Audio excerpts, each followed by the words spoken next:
Hello guys, દેખો આજે મારી મમ્મી છે ને ઉબડિયું બનાવવાની છે. તે કોઈનો મસાલો રેડી કરે છે. મમ્મી, ઉબડિયું બનાવવા માટે શું શું વસ્તુ જોઈએ? શક્કરિયા, ફળિયો, બટેકા, લીલા ધાણાની ચટણી, લસણ, અદરક બધું નાખવાનું હોય.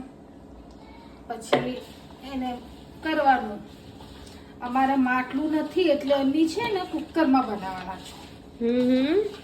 આમ તો માટલું હોય તો માટલામાં બનાવીએ, પણ અમે માટલું ક્યાં ગોતવા જઈએ અહીંયા. સાચી વાત. એટલે કુકરમાં બનાવવાના છો.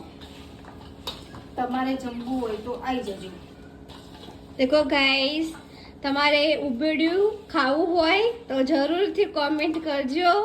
દેખો ગાઈસ, ગરમા અમારું ઉબડિયું બની ગયું. દેખો અંદરથી કેવી વરાળ નીકળે. દેખો ખાવાનું છે, બહુ મોજ પડવાની આજે તો. દેખો મારી મમ્મી બાજરીના પરોઠા બનાવ્યા છે મસાલાવાળા, કેટલા મસ્ત લાગે. દેખો હજુ તો બને છે ગરમા ગરમ. તમારે ખાવું હોય તો જરૂરથી કોમેન્ટ કરો.